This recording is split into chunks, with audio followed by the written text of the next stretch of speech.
Amargana sedaya manggih Yuwana Basuki mulya wibawa tentrem lair batin slamet donya prapteng akhir cinandi wonten kasuwarganipun Gusti Allah ing benjangipun. Ngono ya, Mak. Ing atase mangsa kaya ngene ana piyayi sing nekat kagungan kersa wayangan kuwi luar biasa. Iya. Bapak Margono ingkang kembulan niat karo Ibu Sri Dwi Astuti ya, Mak. Mongko adate piyayi putri yen mburi enek tutike ora apik lho, Ayo. Ning yen panjenengane Bu Sri Dwi Astuti sangat luar biasa, selalu mendukung apa kang dadi kersane Pak Margono waton tumuju marang kebecikan. Ngono. Sowanana laladan Kampung Baru Pandian Gundang Nganjuk. Iya. Ngaturke panuwun karo Pak Margono sak kula wangsa ing sampun kepareng tresnani dumateng kula sak kanca piniji sowan wonten ing mriki. Kagungan kersa Mahargya Putra Mbiwada Siwi, syukuran ya kuwi mantenan utawa kagungan kersa mantu. Ngono. Putrane Pak Margono ana pira? Ana loro. Sing sepisan ya kuwi Mbak Siti Mardian Isroah SPD sing lagi di apa kuwi kepiyakake ing dina iki. Sing angka loro ya Midil Putri meneh sing lagi SMP. Wedok kabeh.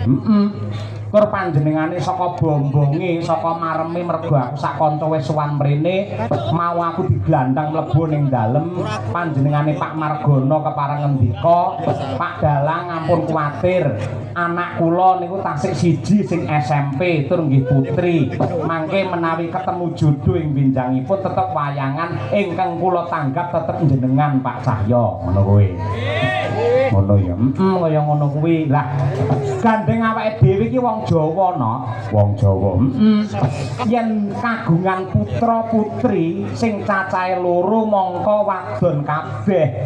Yen cara wong Jawa kuwi jenenge kembang sepasang. Kembang sepasang. Kuwi janjane yen kanggo sing percaya kuwi ya bocah Sukerta. Iya to. Mula apike sok yen sing SMP iki dinikahke dibarengi sisan karo ngruwat Amurwakala. Yen percaya lho. Mergo iki budaya dudu agama. Ngono kuwi. Yen ora diruwat ndak dadi pangane kala. Kala ki tegese piye? Kala ki ora njur bergeri buta terus mangan menungso ki ora. Kala ki tegese wanci utawa wektu panyuwune sakwise diwilujengi utawa diruwat. Jabang bayi sakloron putra putrine Pak Margono karo Bu Sri ing saben wanci wiwit esuk awan sore nganti bengi tansah manggiya Yuwana Basuki adoh saka Sambikala. Ngono kuwi. Bocah Sukerta sing dadi pangane Bathara Kala ki apa wae? Akeh, Nduk. Bocah sing ontang-anting kebanting kuwi ya pangane Kala, ontang-anting lumunting kuwi ya pangane Kala, anak siji. Kaya Pak Margono anak loro wedok kabeh iki jenenge kembang sepasang pangane Kala, anak loro lanang kabeh iki jenenge uger-uger lawang ya pangane Kala. Anak telu lanang wedok lanang kuwi tegese sendang kapit pancuran ki ya pangane Kala. Iya. Bocah Sarimpi anak papat wedok kabeh kuwi ya pangane Kala. Cah Sarombo anak papat lanang kabeh ya pangane Kala. Pandhawa anak 5 lanang kabeh kuwi ya pangane Kala. Pendawi anak 5 wedok kabeh ya pangane Kala. Bocah sing laire kalu usus ki ya pangane Kala. Bocah sing kulite bule ki ya pangane Kala. Bocah sing lair ana dalan ki ya pangane Kala. Wong wedok sing ngrubuhke dandang ki ya pangane Kala. Wong wedok sing mecahke gandhik ki ya pangane Kala. Wong mantu kok ora nanggap wayang pangane Kala. Pengumuman iki. Ayo. Wong marung dodolan ning wayangan kok kelarangan. Kopi sak cangkir regane kok 15.000. Bakule ya pangane Kala kuwi ya. Iya ngono ya, Mak. Kuwi kanggone sing percaya, iwadene mboten nggih mboten napa-napa sing intisarinipun ayo nderekake karo Bapak Margono sekalian Ibu Sri Dwi Astuti anggene kagungan kersa syukuran muga-muga temanten kekalih Mbak Siti Mardian Isroah SPD kalian Mas Ilyas Revi Vandiono. Wah iya, muga-muga dadi keluarga ingkang kebak barokah, antuk wahyune jodoh, anane mung adem ayem tentrem jenjem permanem, lan uga besok enggal pinaringan wujude nugraha putra, golek kencana sing bisa tata jalma, lan sedaya keluarga ageng Bapa Margana manggiya hayu lan rahayu, sedaya para pamirsa ingkang rawuh nggih tansah pinayungan dening Gusti Allah, wontenipun rezekinipun kathah melimpah ruah kebak barokah selamat donya nganti tekan akhiripun pisan. Allahumma amin. Hasbuna Allah wa ni'mal wakil. Allah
putri ya kuwi Mbak Yumu Siti Mardian Isroah SPD, temanten kakung ya kuwi Roko Mas Bagus Ilyas Trevi Pandiono.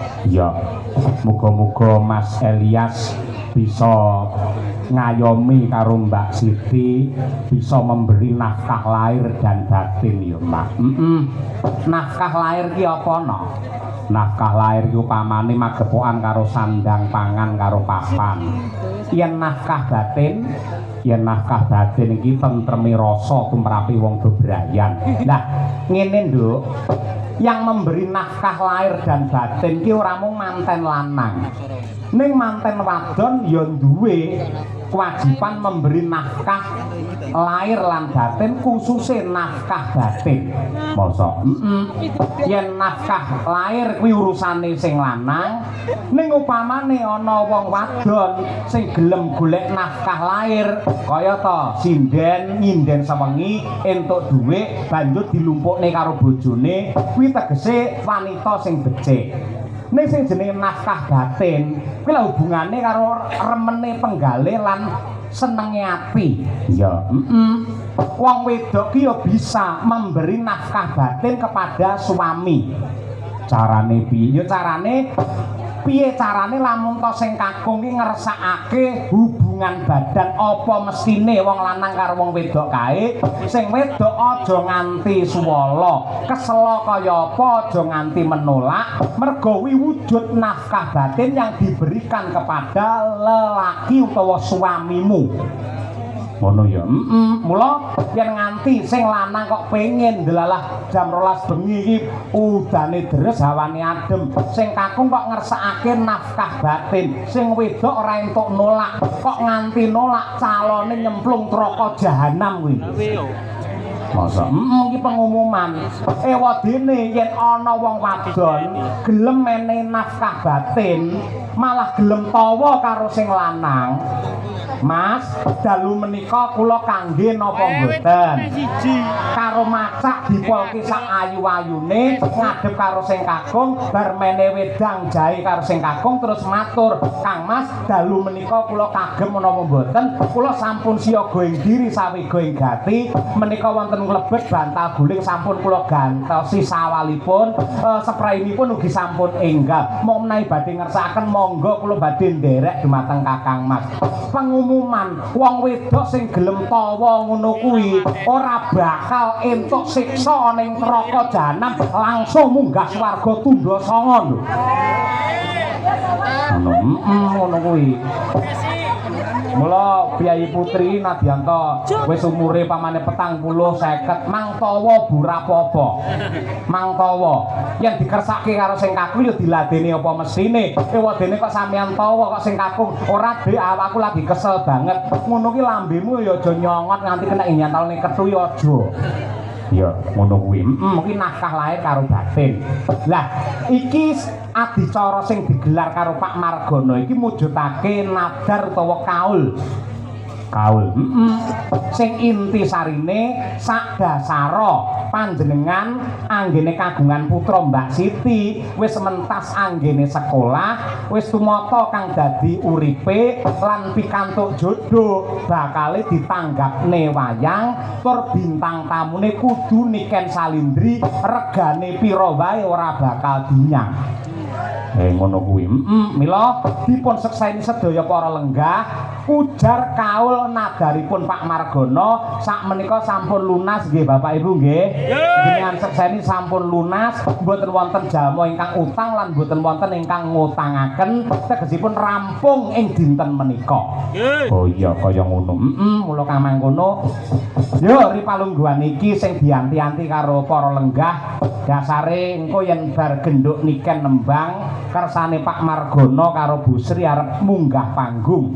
Iya, aku ya ora nyuwun apa-apa ning nang dalem mau wis ngendika dhewe, Pak Dalang kula mangke badhe nyawer. Alhamdulillah. Ya, muga-muga bisa dadi berkah. Nduk, Niken coba kaya apa sing minangka salam pambuka sing alus luwih dhisik. Aturna ya kuwi pangkur sing biyen nate ditulis karo bapakmu mengko dibacutke langgame ya kuwi impenku. Wah, ngono kuwi ini kan Salindri iso nembang klasik. Ketika wis pinter nduk cah iki. Ha iya, ngono kuwi ya. Nggih, rena penggalihe marem rasane Pak Margono lan Bu Sri Dwi Astuti aturna pangkure luwih dhisik sandi asmamu pribadi ya kuwi Dimas Niken Salindri. Ya lho. Saoleh-oleh saiklase. Timen putra yang ram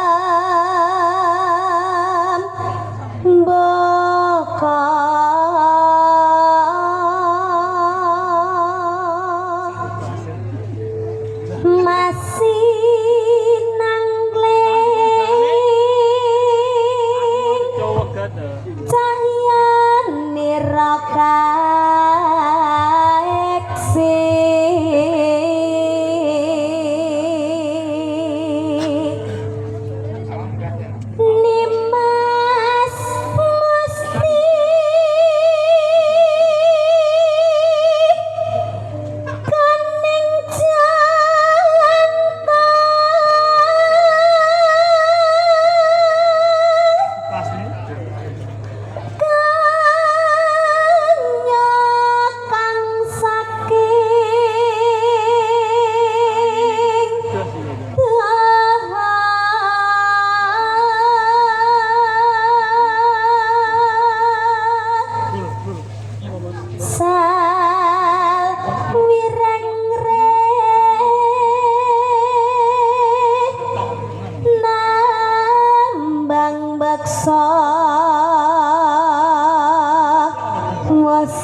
linambaran jiwa tama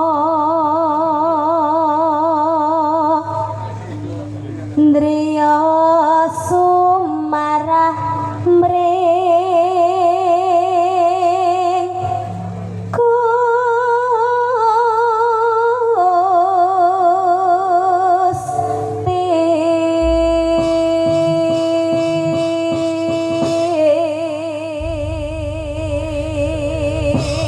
matur sembah nuwun ya nduk sak langgame pisan impenku.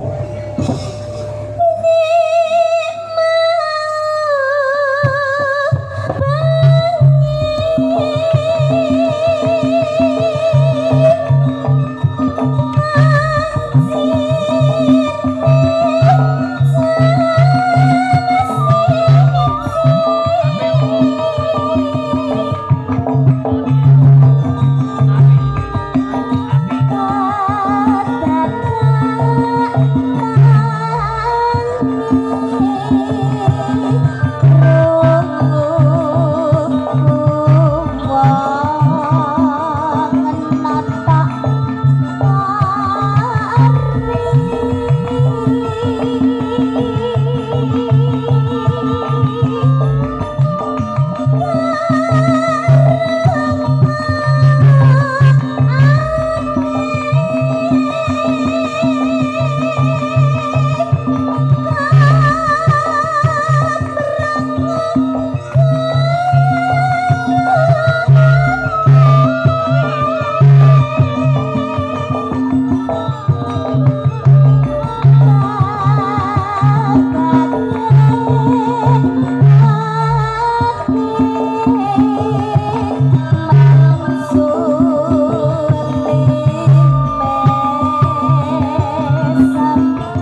Nadyan kerepe nenggen campur sari, nenggen dangdut utawa musik, ning nyatane genduk Niken Salindri ngaturake langgam sing aluse kaya ngene ya mirasa laras lan kepenak. Iya. Para lenggah men saya semangat genduk Niken Salindri, nyuwun tepuk tangan yang meriah untuk Niken Salindri.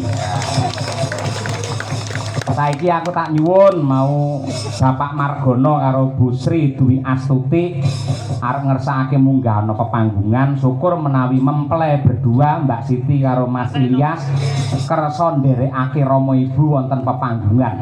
Ya. Monggo Pak Margono tindak mriki Pak Margono. Duduk, duduk.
Sempate nyepake ngono lho. Sindan-sindan dadi kalungi. Muga-muga dalange ora dikalungi celurit kae. Monggo Pak. Kaya kreatif luar biasa. Aduh. Niku duwe asli niku. Masalah ketok keng mriki kok 5.000 lho, Pak. Ayo ki tandha tresna ora apa-apa ya. Mbah nuwun Mas Ilyas nggih. Nggih. Iki melih. Niku Mbak Dian Munasira nggih. Nah, dan nggih. Nggih. Kaya kreatif ngono lho. Lagi iki enek sinten dikalungi dhuwit. Nah ya. Iya. Kirang tunggal niku genduk niken nggih. Ngambil Bu Sri. Pamriki ngambil niki lho. Nah nggih. Kula rasa dikalungi dhuwit kula tak ngangge niki mawon.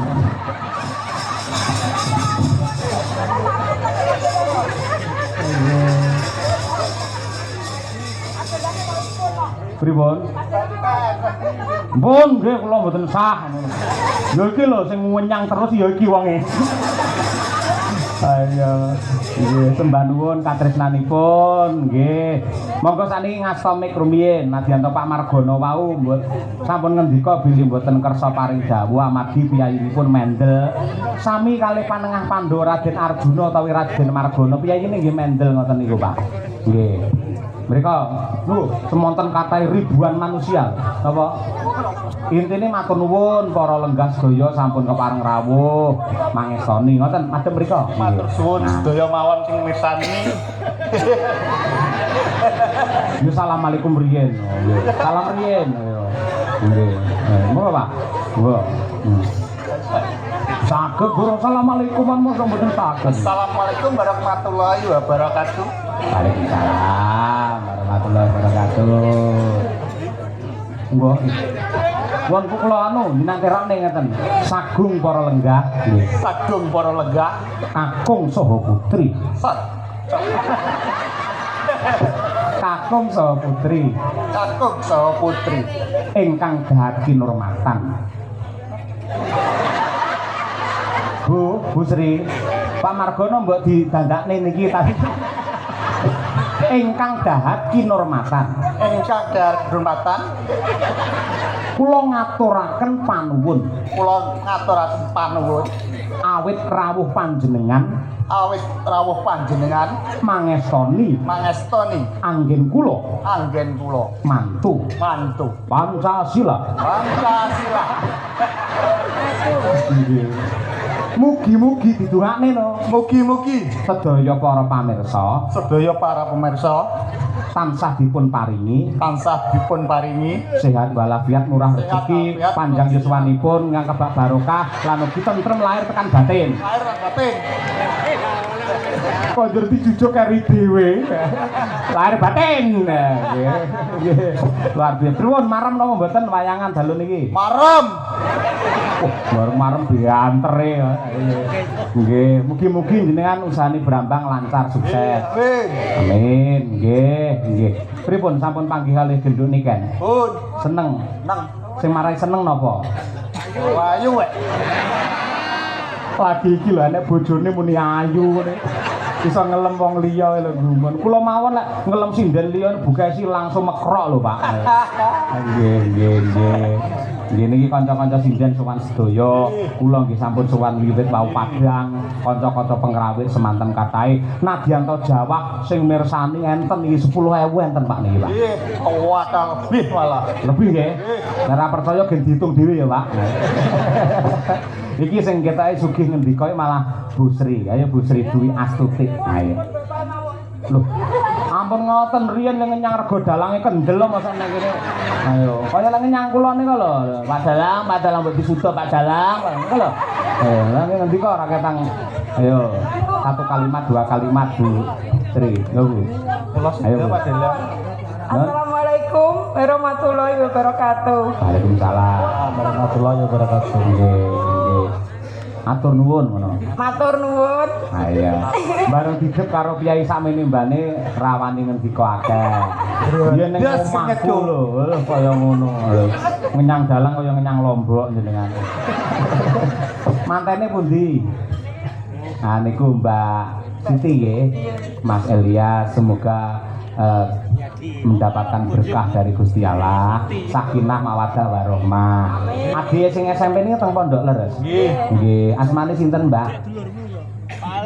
Siti Maulidatul Akmiyah. Ayo sewe ya. Alon wae ora. Siti. Siti Maulidatul Akmiyah. Nggih, Siti. Dadi putra kekalih Siti sedanten nggih. Nggih. Bedane Siti kali soto napa? Enak soto. Enak soto nggih. Ah bener enak soto wae ya. Leres ngoten niku. Siti niku lemah. Tegese lemah niku lak bumi. Bumi niku pertiwi, pertiwi adalah ibu. Semoga putra putri panjenengan kekalih Mbak Siti menika tansah bekti dumateng Rama lan ibu tansah eling marang mula bukane. Amin. Ya rabbal alamin. Nduk kan nyekelo mik. Komentarono sampean ngerti piyayi sing kaya Pak Margono mesti lagi iki ta. Iya nduk ngono. Lho malah mereng niki arep ngomong malah kaya Dursasana malihan. Ayo. Pak sinten namine? Kita. Nggih, Pak. Alah, lekno ngono lho. Nggih. Lena niki mau sampun napa foto kalih kula pas ngandhep wau, Pak. Teng dalem. Nggih, pas dalem mau pun foto kalih kula to, Pak. Ki ngrangkul-rangkul ngono, Pak. Lho lah ngono iki karo wong wedok. Mentang-mentang renek ibuke terus ngrangkul-rangkul aku lho, Pak. Lah kowe kaya gelem dirangkul. Napa? Kowe kaya gelem dirangkul. Ditangkap lho, Pak. Wah iya. Tapi Pak Lekno deh. Lekno nggih matur sembah nuwun sangat nggih Pak sampun nimbali kula. Pak Lekno mawon nggih. Penak palekno nah. Ha iya. Lah nyeluk Lek ngono ya. Lek. Ayo. Sampun nimbali kula kalian Pak Cahyo. Kali Ibu matur sembah nuwun kagem Mbak Siti, Mbak mantan Mbak Siti dan juga Mas Soto. Tirose wonten Siti enten soto. Ora Mas Elias. Oh Mas Elias, mugi-mugi dados pengantin ingkang sakinah mawaddah warahmah. Amin. Mugi langgeng. Amin. Iki tasih enten setunggal malih Pak, benjing nanggap kula kali Pak Cahyo malih. Nggih Pak nggih. Nggih, nggih kita jenengan kepeksa modele, Pak. Nggih Mbak Niken orang buh. Kaya genduren ae. Saged ngeten iki, Pak. Nggih. Ning estu nggih, menawi rezekine kathah. Kose to, Pak? Ngurung wis iki. Niki putra jenengan sing nomor kalih ditangkepne wayang nggih. Nggih. Disukseni kaki danyang nggih. Nggih. Men ora batal mang panjeri sakniki pisan, Pak. Mboten guyon. Didongakne, Nduk. Ayo. Nggih kagem Pak Lekno kalih Bu. Mugi-mugi sehat selamat wilujeng awet le momong anak putune. Amin. Rezekine saya akeh, Pak. Amin. Pokoke sak bibare nanggap wayang niki mengke panjenengan saya suwi anu, Pak. Napa tambah panen sembarangi, Pak. Amin. Panen rezekine, panen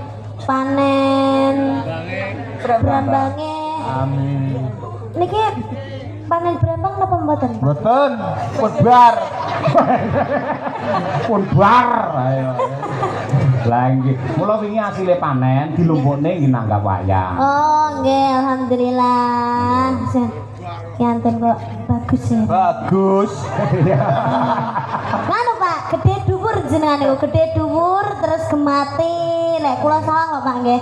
Gemati ge Kaya cocok. ireng manis ngono Pak. Ireng manis. Piyayi ireng iki lek ngangge klambi warnane biru, masalah kok kene kaya madu mangsa. Ayo, nggih. Sukses selalu. Nggih, amin. Nggih, nggih. Katen badhe ngersakaken tembang napa? Nggih, Pak Lekno. Linci ucul. Waduh, lucu. Nggih. Mangke kajenge diaturke, nggih. Nggih anu to Pak mun menteleng kaya wong gendut ae jenengan. Pak Lekno, kelinci uculan niku di versi napa? Langgam, jaranan, DJ, K-pop. Jaranan. Jaranan. Siang jenengan sing nanggap bebas, Pak. Ayo. Nggih, mbok sinden 7 8 ni kon jungkir walik mboten masalah. Demi panjenengan. Ayo. Nggih. Bu Sri, alhamdulillah. Mila lek ngasta mik ngangge asta tengen, wah gelange kok kene lap. Mugi-mugi tansah murah rezeki nggih Bu Sri. Nggih, ngaten sampun. Pun. Ayo. Lampun yo berkate ditum. Ayo. Ayo nggih. Tansah rayu ilujeng nggih, Pak. Nggih. Monggo mang pamit kalian para lenggah, para pamirsa. Pamite ngeten, Pak. Monggo sedayanipun sami bubar ngoten mawon nggih. Aja bubar ndelok awake dhewe sapa ngawut ae ora nggih. Lah pamit bareng-bareng, Pak. Aja ngawut ae ora. Dipun sekecakaken anggenipun pinara. Ayo. Dipun sekecaken. Anggenipun pinara. Anggenipun pinara. Nuwun matur nuwun. Nuwun matur nuwun. Merdeka. Merdeka. Ayo. Terima kasih matur nuwun nggih. Nggih. Sembah nuwun, pelok barang nggih.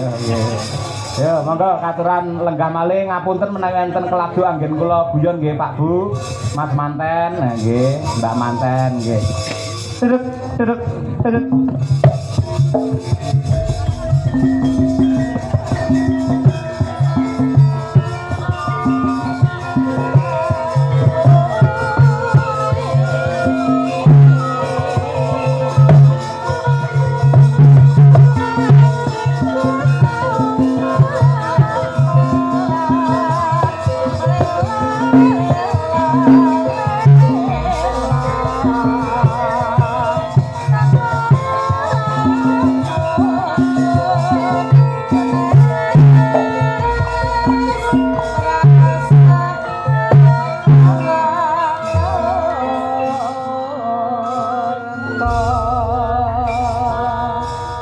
terus niteni marang Mbah makaping-kaping piyayi sing remen tur lila ikhlas kendel nanggap wayang iki malah piyayi desa-desa kaya piyayi Kampung Baru. Iya. Kaya Pak Margono ngono kuwi. Wong desa apa neh petani iki sugih ora ketok, Nduk. Ora ketok. Buktine ya kepareng wayangan kaya ngene iki alhamdulillah wa syukurillah. Ya pamundhute diaturake men dadi renane penggalih karo jampi saya. Men genduk niken leren dhisik. Gandeng iki ya sing dikersake uga sinden viral pada tahunnya masanya. Ya kuwi Ibu Sukesi Rahayu ben genti nembang. Mergo ya kuwi ditresnani karo Pak Margono. Iya. Karo Mbak Niken ya tresno, karo Bu Kesi ya tresno. Pokoke lek wong wedok ayu rada melekno tresno kok Pak Margono kuwi. Ya Bu Kesi matur dhisik ngaturke panuwun karo Pak Margono karo Bu Sri Dwi Astuti. Inggih, enten parian kagem Pak Margono. Napa Bu? Ana Cina tuku areng. Pak Margono pancen kulite ireng. Aja ngono, ireng-irenge sepur akeh sing ngenteni ngono kuwi. Malah Kyai Nun Sewu rada cemeng kaya Pak Margono ki malah biasane awake sehat. Umure panjang. Yen wong putih ngono lara 7 dina ketok pucet Bu Gesi. Lek Kyai ireng kaya Pak Margono mbok lara sesasi radian mangan, ora pucet. Nggih, saestu Pak Dalang, pancen piyayi niku yen kulite ireng niku wantek ngoten lho. Wartek. Wantek kuat rasa. Nggih. Penggaweanipun wonten saben nanem brambange payu larang makin kental terus dinggo nanggap dalang naminipun Pak Cahya Kuntadi sindene Bu Kesi. Nggih, ora keri niken Salindri. Leres, pintere bojoku. Terus kula wau sing paling lucu malih, kula nggumun karo Pak Margono sekeluarga. Apa? Priyayi kok jan lugu ngoten lho. Jan saestu. Terus kula wau ningali Pak Margono mlaku nyat sendale Pak Yoyo Kervil. Rupane wireng gek buluk. Lah iki lho bedane wong lanang karo wong wedoke ning kene iki Bu Kesi. Lek piyayi putri mbok ngaku apa ora, angger yasinan seragame anyar. Nggih. Berjanjen kudunge anyar. Nggih napa mboten? Harus. Mesti ngono kuwi. Engko Agustusan seragame anyar meneh, engko hari Kartini seragame anyar meneh. Beda karo wong lanang pamane ngangge kopiah, yo tetep kuwi nganti sak lekoe. Ngono kuwi. Wong lanang iki ngono kuwi padha karo aku lho Bu. Wis kuwi pirang-pirang taun wiwit aku sik kuliah nganti seprene. Sampeyan sinden-sinden iki bayake ganti terus. Piyayi kakung sing apik kaya Pak Margono ngono kuwi. Piyayine wis rada ireng, sandale ireng pisan. Klambine ya peteng rupane biru semu ireng. Dadi kok kaduane blas ra ketok apa-apa. Lah iya ngono kuwi. Dungane piye Bu Kesi?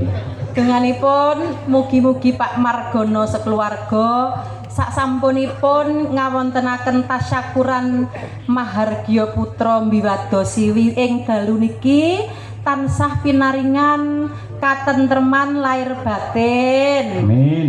Murah rezekinipun. Amin. Dipun gampelaken anggenipun pados sandang pangan. Amin. Mugi-mugi Mbak Manten lan Mas Manten enggal saged gadah momongan lan Pak Margono rezekinipun kathah mengke taun ngajeng nanggap wayang malih nggih Pak. Matur nuwun. Nggih, ngenteni mauno putra-putrine sing SMP ngsuleh wis gedhe wis tuntas wis mentas wayangan meneh. Kuwi kesuwen. Niku kesuwen lho kan se SMP, engko SMA, kuliah S1, S2 ijik 10 tahunan.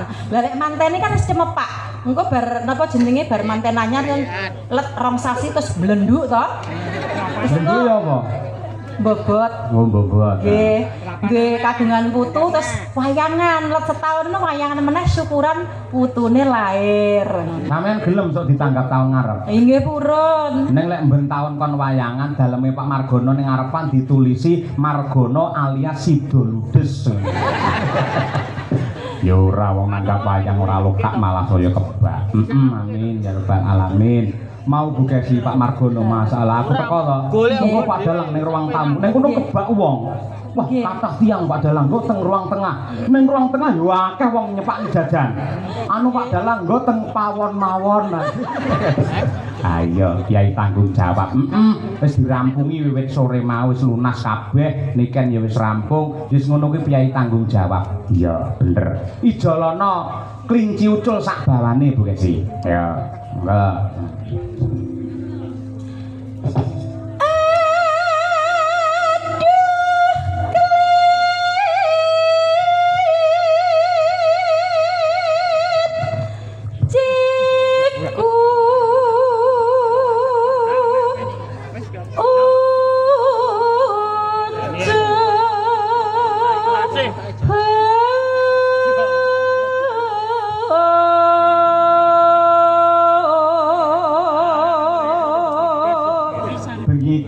Live streaming YouTube Kuntabi Channel ya lan uga disiarake langsung lumantar radio budaya panjenengan Radio Jodipati.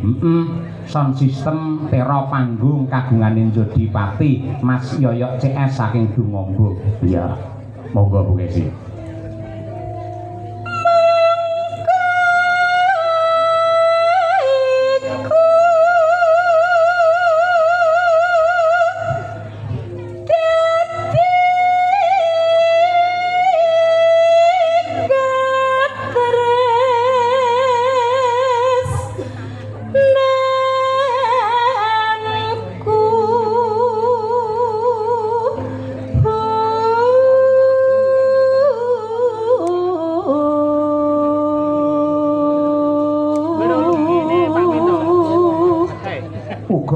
Panuwun marang kanca-kanca juru labdi sing wis ngladeni awake dhewe sak kanca wiwit ning pondokan mau ning daleme Pak Basuki nganti ning panggung hidangan banyu mili. Ha iya kaya ngono tur ya rata. Rata. Mula ya ngono ya wajib dicontoh. Yen entuk rejeki, entuk daharan, didum sing rata. Aja dhisikne awake dhewe dhisik. Ha iya. Kancane didumise yen wis rata lagi dheweke entuk. Ha iya ngono kuwi. Lah iya monggo mandek nang sulingan ae. Ora kok ya. Monggo. Ngalor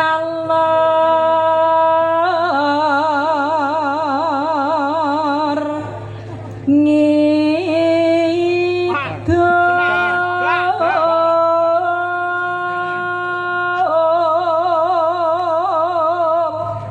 Neno tepung gelang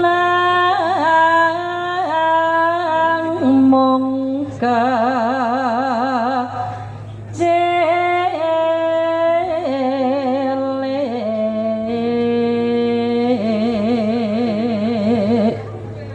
nonano saiba bunga rasaku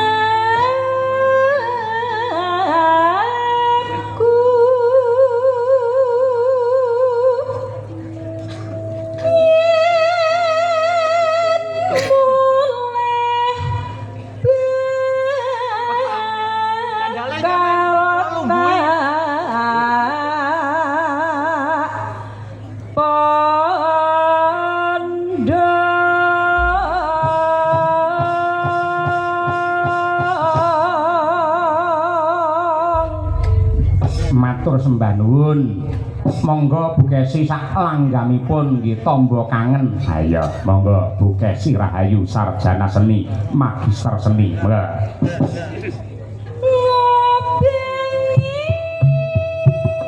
Aku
sembah nuwun. Iki akeh nawala ingkang tumibeng ana ing pangkon, Mas. Saking Pak Bayan. Nah, pundi niki? Maguan. Nenggih Pak Agus Kuprit ngersakaken podang kuning versi Samboyo. Ya. Assalamualaikum Bu Cange. Pamundhut saking kula Ki Wartani ingkang ngersakaken caping Gunung Jengleng Gubuk Asmara kaliyan Kusuma Wijaya sembah nuwun nggih. Pamundhut saking tuan rumah Bayo saking Mbah Wo Sukorami nggih Pak leres nggih Mbah Wo Sukorami ngersakaken caping gunung kaliyan Gerajakan Banyuwangi Lewung. Bayo salam persaudaraan buat Niken dari PSHT Subrayon Kampung Baru. Buat Karang Taruna yang bertugas tetap semangat dan waspada. Nggih. Saking PSHT Kampung Baru request Mekarlah. Oh, kan bener Mekarlah iki. Enak to lagune. Ngerti ku Bang Mekar. Ayo. Yo Niken dhisik yo. Men jumeneng mumpung ketemu anak wedok iki calone bar bodho iki akeh sing jobe karo Niken. Ayo. Malah tekan Boyolali tekan Pekalongan karo Niken. Tur bocah iki bareng dandan prasaja ngangge bayak sinden ngene iki malah ngibarate srengenge saya padang, ibarate rembulan saya endah, ketok aluse, ketok ayune. Ha iya, ngoblong-ngoblong kaya ngene.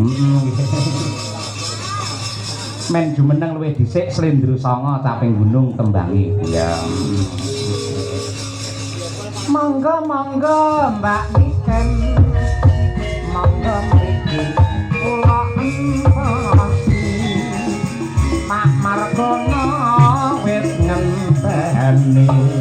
Oh Mbak Niken aturan mriki. Mbak Niken matur nuwun. Nggo mercon to kan? Kenapa? Lah kuwi muni Nggih, cuma kula briefing lho, Pak. Nggih kula pokoke jumeneng ngoten mercone kudu kan. wah iya. Ngono, Pak. Kuwi penghormatan kanggo sampeyan Pak Margono ngono kuwi. Mergo sampeyan nek nembang suarane banter, mula dihormati nganggo bantere mercon kaya ngono. Aduh, sehat ya, Nduk? Alhamdulillah, Pak. Pangestune, Pak. Bingung apa ora mau keblasuk apa ora tekan kene? Alhamdulillah mboten. Kan nonton Google Map. Ana Google Map aku tekan sawah-sawah mau. Nggih, mau emang melewati sawah-sawah, Pak. Oh iya, berarti bener sing didhawuhke Pak Margono. Mriki Kampung Baru niki anu Pak, dikupeng Sabin. Dadi etan kulon lor kidul sawah kabeh. Nggih, nggih. Nggih, ngono kuwi. Wah, nggih sempet munyer-munyer, Pak. Bingung to kowe? Mboten, sing bingung sopir kula, sanes kula. Nek kula nggih tinggal menikmati perjalanan aja, Pak. Kowe wis tau Nduk ngemplok mercon bledhos ngono wis tau. Nggih dereng to, Pak. Lenjenengan apa sampun nate? Urung. Wis ditakoni bingung ora mbok muni bingung sopir kula Pak, mau kok mboten. Mok mubeng-mubeng ngomong apa lho. Lah nggih to, Pak. Leres. Ya bener ning ora kudu dimlahakne kaya ngono kuwi. Saya kan hanya menjelaskan to, Pak. Ya maaf to, gitu aja kok salah.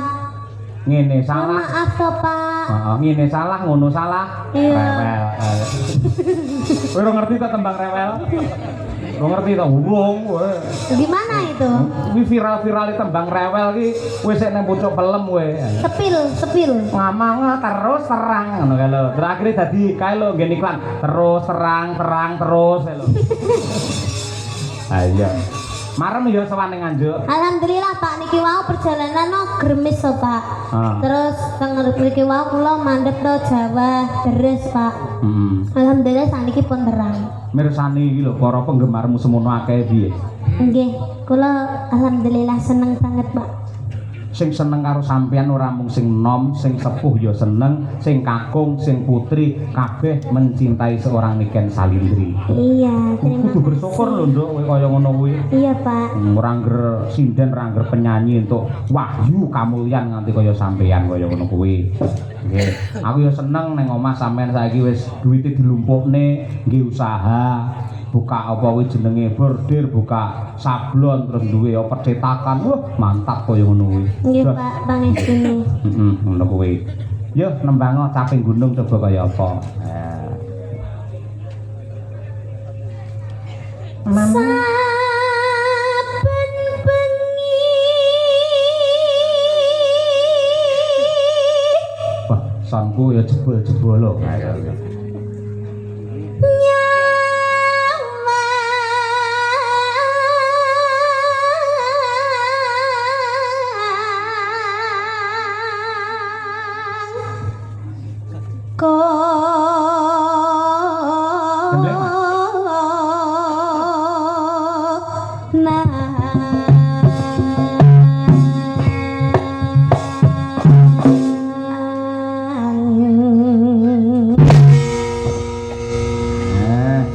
Eman-eman lek niken kira dijumbleng. Ha iya suarane bianter dikembari karo swara gamelan kaya ngono. Heeh. Jas temenanan. Lanjut, Nduk. yen memajang menganggo janor kuning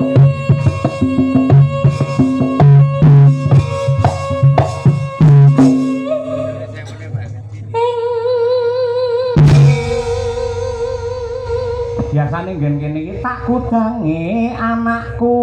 Lah cara lawas ngono kuwi. Gandeng sing nanggap iki Pak Margono, tak kudangi Pak Margono. Ayo. Oh, ngaten. Ngono. Lah kowe mesti kendel. Terus ada lanjutannya lagi nggak? Nggak enak ngono kuwi. Ayo. Tak kudangi Pak Margono Sing bagus-bagus dhewe. sing ireng-ireng dhewe. Kowe iki diarani kon bagus malah ireng lho. Kula nglanjutne lho, Pak. Oh iya iya, heeh. Ning awake sehat. Nah, Mbok dikumpliti Pak Margono kok notok ora. Ya ngono kuwi. pundi kowe Pak Margono? Pundi? Oh, malah dikutang delik kok malah. Iya. Wedi karo sinden. Ayo. Iya ngono kuwi. Ini.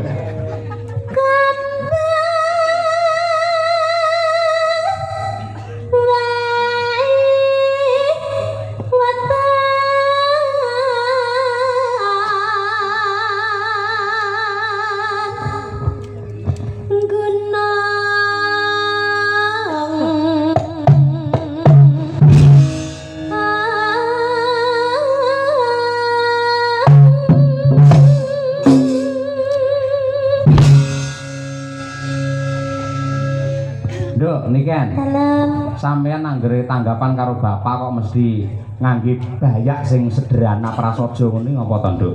Adate lek nggen campur sari lek patakmu kaya Batman ngono kae. kok Batman to, Pak? Suwir-suwire ngono ya lho. Nah, kok Batman to? Lah apa? Kayak Teletubbies. Teletubbies ayo. Wingki-wingki kae. Nyapa, Nduk? Iya, karena kalau campur sari itu kan harus menampilkan sebuah gebiar ya, Pak ya. Oh, glamor Apalagi ya? kalau konser itu harus menampilkan harus beda daripada yang lainnya. Heeh. Lek ning wayang. Gitu. Lek ning wayang kan kula ndamel ngeten iki nggih mergi kula nyamane ngeten, Pak. Nyamane ngono. Nggih, kula lek malah ndamel sing glamor-glamor terus sing benten ngoten niku malah kula niku mboten pede biasane. Kok beda karo Mbak Tutik. Lek ora tak pengingi udelit kedop ae kuwi ae. Ben iso lap-lap Tutik teko ngono ae. Wis matur nuwun, Nduk, lek ngurungkepi malah panyuwunku gandeng sampeyan ki sing tresnani akeh. Dadi ning sanggare bapak karo ibu ki akeh bocah cilik-cilik SD SMP sing pengen belajar nyinden mergo cita-citane pengen dadi sinden kaya Niken Salindri akeh. Iki sumpah ngono kuwi. Gandeng sampean menjadi pedoman, menjadi panutan seorang budayawati yang hebat, sampean kudu menunjukkan kepribadian yang luar biasa. Nggih, Pak. Contoh sing apik, ngono ya, Nduk? Nggih, Pak. Nggih. Coba kaya apa? Terus Oh.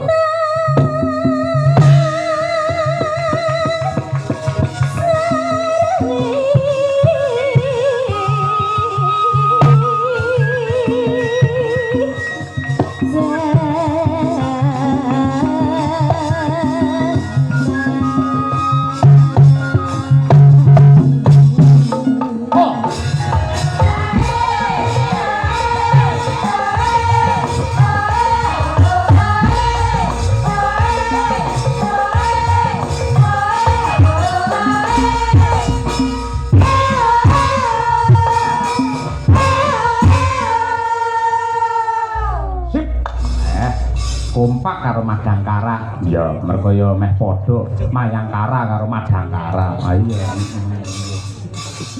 Ya kan?